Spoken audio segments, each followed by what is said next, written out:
Power dynamics in elite universities have always been complicated. But what happens when a prestigious philosophy department at Yale becomes ground zero for accusations of sexual misconduct?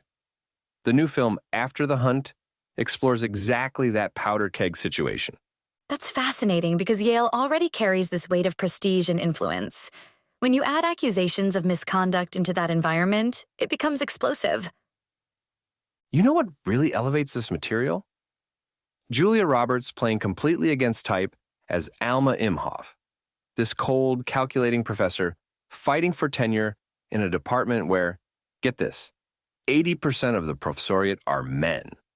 And she's hiding a chronic illness from everyone except her husband. The dynamic between Alma and her student Maggie, played by Ayo Edebiri, seems incredibly layered. There's this mixture of mentorship and attraction that complicates everything. Well, here's what makes Maggie's character so compelling. She's this brilliant gay philosophy student from incredible privilege. Her parents are major donors to Yale, but she still feels like an outsider.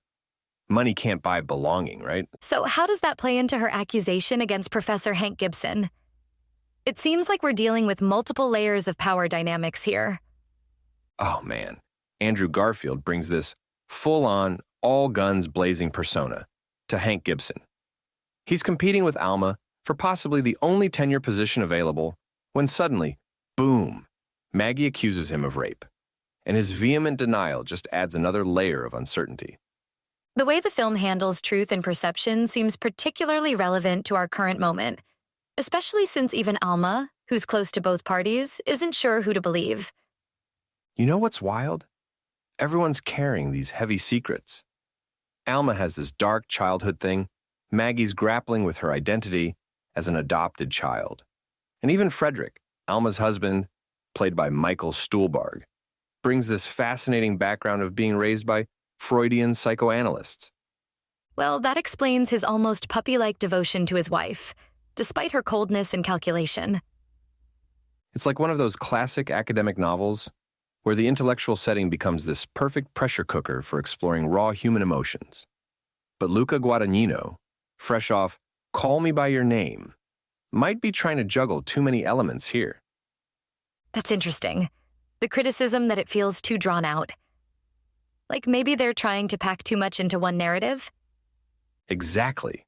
We've got sexual assault accusations, tenure politics, hidden illness, complex identities, plus all these interpersonal dynamics. It's ambitious for a first-time screenwriter like Nora Garrett, but maybe too ambitious. Though sometimes these imperfect but ambitious films give us more to discuss than polished ones that play it safe. You know what's really clever? The way Yale itself becomes almost another character. This prestigious institution where maintaining appearances is everything. But underneath, there's all this darkness and tension. It's like a perfect metaphor for the whole story. And it creates this fascinating exploration of vulnerability. You have Maggie, who's wealthy but feels like an outsider, and Alma, who's physically vulnerable but hiding it to maintain power.